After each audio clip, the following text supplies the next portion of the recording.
Brought to you by DIS, keeping companies connected with cloud-based solutions. Come on, City. Stuart, if we start with bodies-wise, firstly, how are you after Tuesday evening? Yeah, slightly disappointing. Zelly went for a scan yesterday and he's got a low grade 2 on his hamstring, which probably puts him at the 2 to 3 week mark where how long he'll be out. Clayton's going for an X-ray today on top of his foot, although it's settled down a lot. He's still quite swollen, but he's hopeful, and Chris, the physio's hopeful he should be able to join in training on Saturday. But we're just getting him scanned as a precaution. There's no little crack on top of his foot, but we're hopeful he'll be okay. So could be worse news, but Zelly's out for 2 to 3 weeks, and we're just waiting on the return of Clayton's going this afternoon for an X-ray. Other than that, all okay? Yeah, all good. Other than that, we had 12 bodies training with us today that didn't play the other night and had a good session, and the other lads did a bit of a passing drill and cool down. But yeah, everyone's in good spirits. 4 days away until the league meeting with Harrogate. It will be a historic game, no doubt. I'll ask you more about that in a moment. But do you know your team yet, given there's still a gap between now and then? No.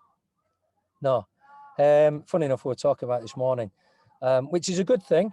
We've got options in a few key positions, but we've got obviously training Saturday and training Sunday to decide upon it. So I watched the game back from the other night, and it was as pleasing as I thought when I was watching it. So a lot of good positives to take out of it. So no, I'll be honest, I don't know the team will be putting out, which, as I said, is a good thing in a way because we've got people vying for spots. Yeah, it leads me into the question, really. Now you've had the chance to look back at Tuesday's game in more detail, whether or not some of the players in that 11 have really staked a claim to push into a starting spot, say, for Monday. Yeah, well, a lot of them have done no harm. But again, we've trained hard the week. The lads who've not played who didn't play on Tuesday, have trained hard Monday, Tuesday, Thursday. And they've been very good as well. So everyone's pushing each other. It's a good, healthy competition at this moment, which any manager wants really. So it'll be it's still to be decided, but yeah, there's no doubt. As we say to the players, it's not only when they get a chance to play the game, it's also training, whatever they do around the place, in the gym, wherever they are, how they conduct themselves. They're always impressing. So up to now, we've had a really good positive week.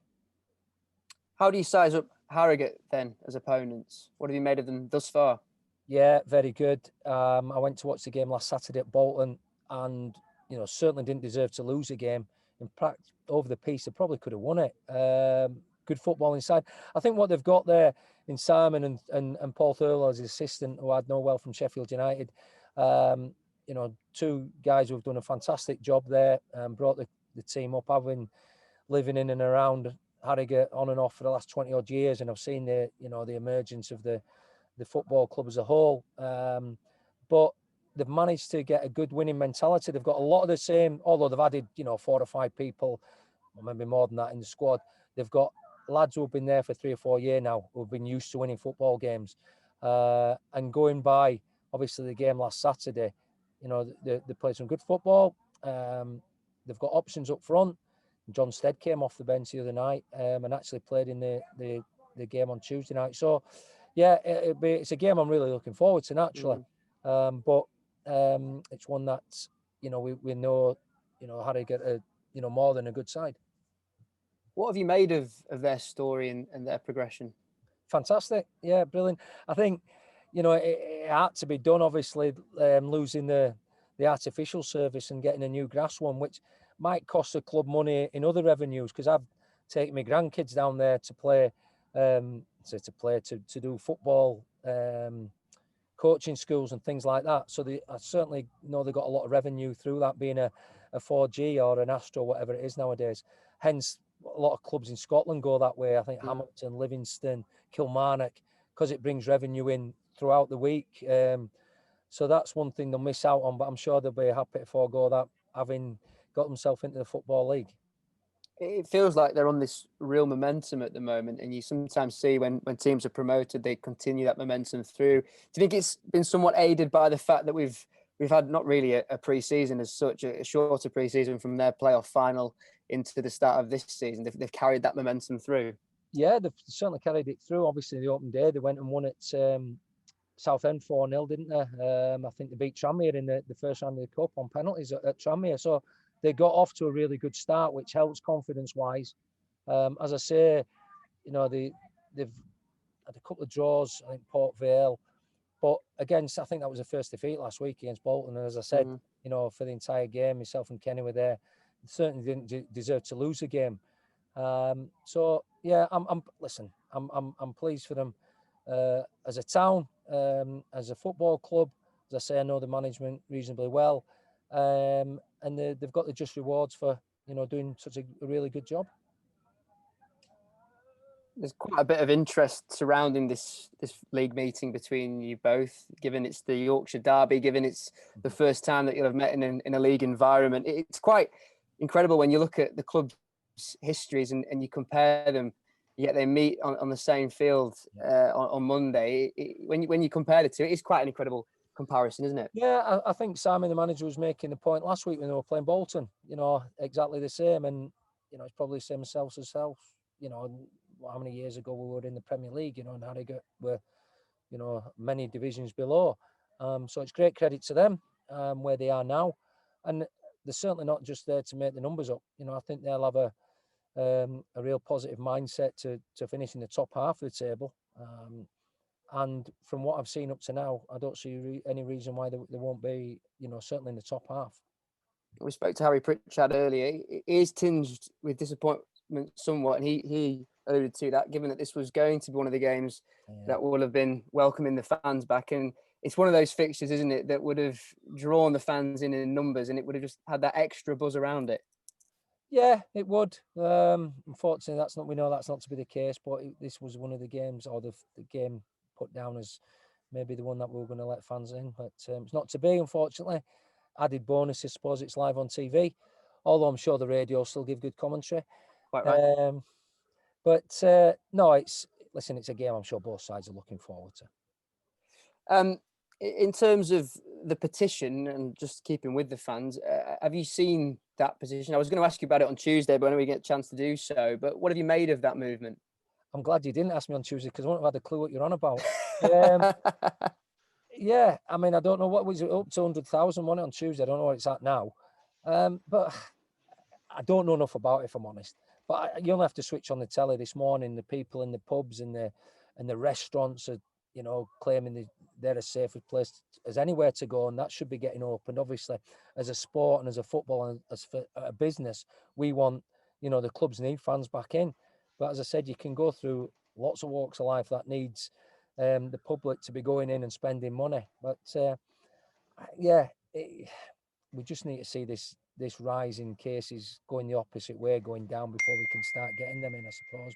But I do think there'll be, I mean, not go out regular, we go out for a meal and everything's actually so well organised that, and I'm sure football's the same. When Forest Green fans come in, it looked to be, from the outside looking in, it looked to be well managed and social distance and everything like that. So, I don't know what the petition's up to, but, I add my name to it. Yeah, well, I think that'd make it 180,000 and 180,001 with your name added to it. It's a key one, isn't it? Exactly.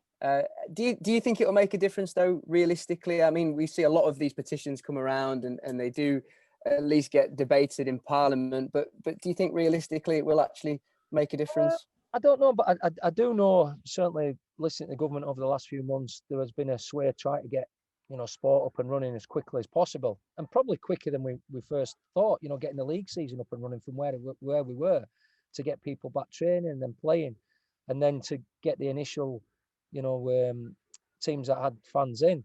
So, and I suppose every little bit helps, but I generally, don't know the answer to that. But hopefully, and again, as long as it's done, we talk about protocols, but everyone's got to be on the same page. That goes through all the football clubs. There's no good 89-90% of us doing the protocols and one or two clubs not. They're the ones that, going to cause problem for everyone else. So as long as everyone sticks by the protocol that's put out there, then I think it should get up and running hopefully shortly. Just away from that, I saw that you'd rubbished the Connor Wood rumours that were floating around earlier in the week. It's led to, though, talk about his current situation with his contract, which is out in the summer. Are you at any point in terms of starting conversations on that front in this current climate as well? Yeah, I don't think I actually rubbished them. I think it was just the look that I give Simon, sort of alluded to rubbishing him, but yeah, it caught me off guard. What was it? I thought the rumour was anyone can open a Twitter account and put a rumour out, can't they? Yeah. Gillingham. I think Gillingham are probably, I'm not saying in a worse state than most clubs, but when you listen to their chairman, Mr. Scally, speaking, I doubt they've got anywhere near 200 grand to go pushing on a player. So I think it was, one that I didn't need talking to. But going back to your point, yeah, I think that's something that once this window closes, then it's people that are out there, obviously coming to the end of contracts at the end of this season. It'll be one that we will be discussing, definitely, of course, because Connor's a key part to what we're doing here. How difficult a dynamic is that right now with the current climate and the uncertainty, and then you add into the mix the salary cap now as well? How difficult a discussion will that be? It is, and that's why probably it's not been done up to now, because there's still an outside chance that things could get closed down again. Obviously, that's the worst case scenario. But if that was to be the case and we weren't to get any revenue from the iFollow, etc., where we're getting it from at the moment, then the offers that we can make to players will be certainly a lot less. But as I said, hopefully in the coming months we can get back up and running, and the futures of football clubs, certainly financially wise, can be a lot healthier. But it is naturally something that we've all got to take into consideration now. Final question from me, Stuart. I'm going to ask it. 8 days away now until the end of the domestic window. Recruitment wise, is that developed any further than Tuesday evening? I'm going to knock you off your chair now and say yes. Wow. Yeah, we'll be hopeful, not for the Monday's game, but we should have something in the next few days. Like I say, not for the actual game on Monday, but maybe in for Monday, if things go according to plan. You've been in the market for a forward. Would it be right to assume that this will be a forward coming in? I think you would be right to assume that, yes. Stuart, thank you. Good luck for Monday. We'll see you then. Cheers, thank you. Having said that you want to bring someone in and you're trying to bring someone in, on the other side of that, how much are you looking forward to the window closing and you know what you've got and you can get on with working with that squad? Yeah, I think as always, I think in times gone by, like when James Hansen left and then they were discussing that Charlie White might have gone in a window, or other players, James Meredith, I think, thinking back. So when you've got players that other people might be looking at, I think it is different now. Obviously with COVID, that I don't think there's clubs probably lower level or championship below have got a load of money that's going to take our players at this moment in time. So I'm normally happy when the window's shut in regarding nobody will be coming taking us players, or any players moving out of the group. So yeah, let's say if we can get this one more in, I'm really pleased with the people we've brought to the club, as I said before, not just as players, but as personalities, how they've settled into the group, the characters that they are, the type of people we want representing our club. And as I said, if we can get one more in, I'll be really pleased with the business we've done. We started off at the beginning of the season saying we did want to trim the squad. And, that's what we've done. And also the emergence of, some of the younger boys, which would have no worries in, throwing in if need be. So we're evaluating every day in training and seeing how people progress. And so we've been really pleased with the way things have gone since we got back in the building and back training. Presumably it's harder for the younger players at the moment with not having that many games that they can play in. It is. We got a good look at them over the pre-season when we had enough games there to mix and match the teams. But as I said, it's nice we can see them 90-minute games. But every day in training, we're seeing them. And we're seeing them progress and improve. And that's what we want to do and want to see them. So, yeah, we've been pleased where they've been developing. And going back to Monday night again, how much rearranging has that meant that you're playing on a Monday, not only this week but also next week? Yeah, it changes things. Like the lads will be off on a Friday, which is unusual, but they're in Saturday and Sunday. What it does, it gives myself, Kenny, and some of the staff a chance to go watch games. I'll be able to go watch Mansfield now on. I think the lads will be in training 9 o'clock Saturday morning, which is a bit early for them, but because I think Kenny might be going to Cambridge, and I'm going down at Mansfield, as I said, and some of the member staff going to Walsall, I think. So we need to be away and get down to the games. So and obviously in on a Sunday. But I think what we'll do after the Monday game is we'll try to get back to a bit of routine. By everyone will be in on the Tuesday after the game. Some will train, some will just have a cool down. We'll have Wednesday off, and then we'll start preparing for Saturday, Tuesday games as we go. Yes, good luck on Monday. Yes, thank you. Stuart, you were saying about obviously hopefully having someone in the next few days. I mean, it's been a long old hunt, this one, hasn't it? It has, and for different reasons. We haven't got certain people in, but when I I looked at Gareth Evans when we brought him in. Obviously, I remember him more of a striker for us, but more I've seen him in training. It gives for me, he's probably not the one that'll go and play up there, although I've no doubts he can play up there. But he's maybe best coming from a deeper lying role, be it as a 10 or as an attacking midfielder or off one of the sides. Again, in training, we've looked at Dylan Motley-Henry up there when we'll talk about pace. And he's certainly in training, when he's played in a 2. The other night, he was more of a 3. So he wasn't actually as an out-and-out striker. We've been knocked back with a few, obviously everyone knows that. So, but, we've spoke to a lot of clubs, Premiership clubs, Championship clubs about players. We've had a look at them. It is so difficult. We're getting tapes from people. You can't go, we're not allowed to go and watch players up close and personal, as we say. So we then take on board, the recommendations and the people know them. But, I've watched so much academy football in the last, month or so. And a lot of it sometimes can be artificial, as we said, what a good academy player might look like, and then coming down and playing League Two might be different. So, but we've been happy with what we've got at the minute, or what we've had and what we've been working with, and we'll look to add one more, which we've always said we would do, and look to do that.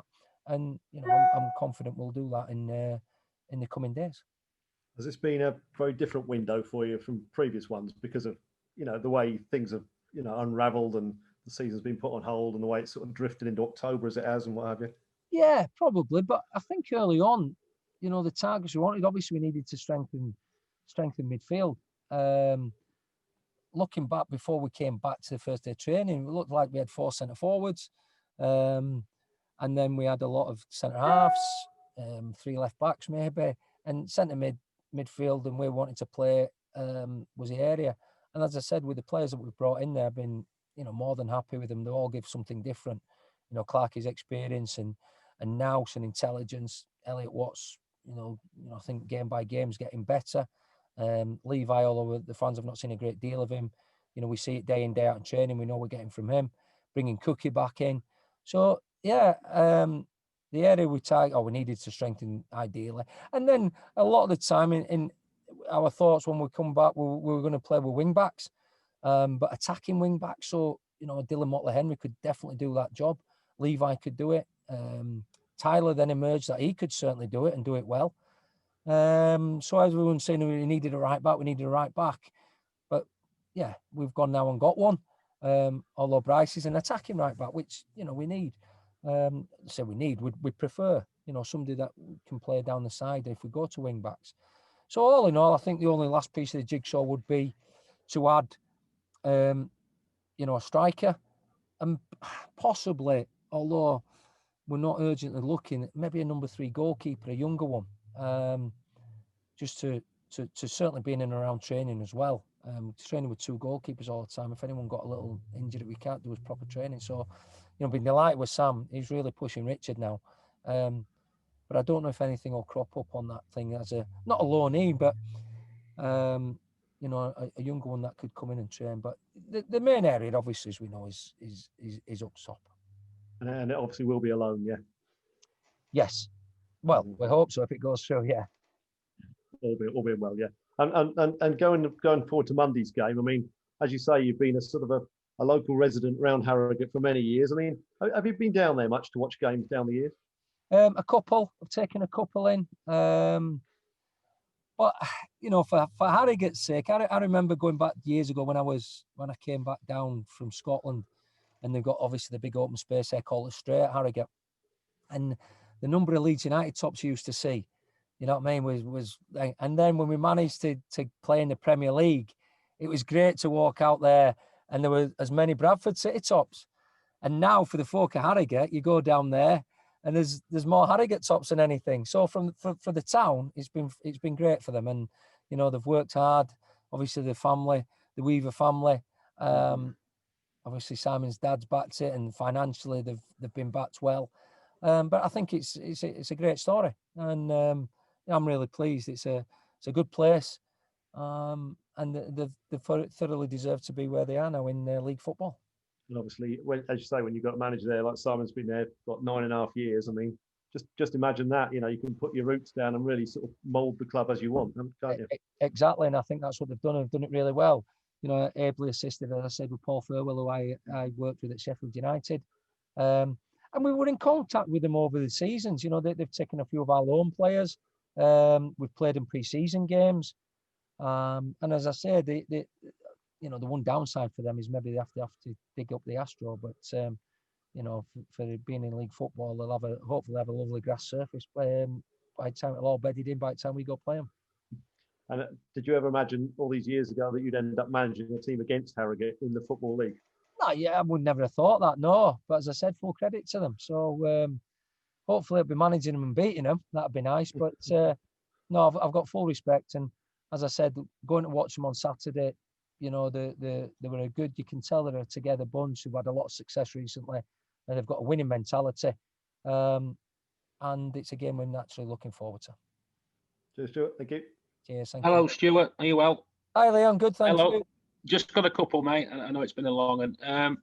Obviously, I did a piece earlier this week. Rob, the United's chairman, he was saying that he fears that 5 to 7 clubs, if there's not a bailout, sometimes this month could go into admin or be in serious trouble by the end of the month. How important do you think it is, whether it's the government, Premier League, to just get some rescue package sorted out very quickly? Yeah, I think obviously it'd be nice. You know, I mean, I think everyone's asking for bailouts for the government, aren't they? You know, every industry, you know, everyone's going to be struggling in this day and age. But yeah, of course, every little bit helps, whether it be from the Premier League, you know. Yeah. And again, we know. Listen, I'm not one. You know, they've got their own overheads, but when you see obviously the amount of money on the transfer fees, etc. Yeah, but I think. Which chairman did you say? Was it Rotherham? I couldn't hear you. Yeah, it was Tony Stewart. Right, Tony. Yeah. I mean, yeah, that might be the case. Obviously, we hope that won't come to that. I think the key is if we do get help, the clubs, then you know we've got to have a responsibility to do us right with the money that we get from the league. You know, we can't think, clubs can't think, we've got money now, we can go frit it away here, there, and everywhere. I think as long as clubs are responsible, I think there'll be a keenness to probably help. But you know, I say it only needs 1 or 2 clubs in whatever it is, you know, not to follow protocol or not to do things right. That spoils it for everyone else. So as long as you get your own house in order, now obviously, and you can't spend above your means. You know, I think that's what it's all like. You know, having a budget that's what it is. So, you know, certainly since I've been back here the second time, and probably the first time as well, you stick to a budget, you spend what you can, and that's what's got to be done. So we've got a responsibility, if we do get help, then to make sure we do it properly. And there was some talk today about, I think it was the Man City chief executive talking about that with the B teams and the EFL is not sustainable. There were sort of comments that a lot of people in the EFL had, you know, took them aback a little bit. Yeah, I saw the headline. I read the first couple of paragraphs. I wasn't keen on listening to that. To be honest, it's like anything. If you don't want to hear it, you close your ears to it. But Yeah, yeah. I mean, again, it goes back. You know, we've got to make ourselves, our clubs, in any way we can, make it, sustainable, the business. And that's business. Football is a business now, as much as it's supposed to be an entertainment business, which is fine. I would never have asked any one of my chairman owners to spend any money that we haven't got, and I would never do that. It's irresponsible. So yeah, we might have at certain times the 10th largest budget, or whatever it may be, the 4th, or when you go to Motherwell, not in the top 6. But it is what it is, and that's the club you're at, and you've got to work within them parameters. And as long as everyone understands that. Now, don't get me wrong. Obviously, when you get 9,500 season tickets, it's a massive bonus. A club at our size in this division, got great support. But as long as everyone tries to live within the means, that keeps football clubs running as best we can. Brought to you by DIS, keeping companies connected with cloud-based solutions. Come on, City.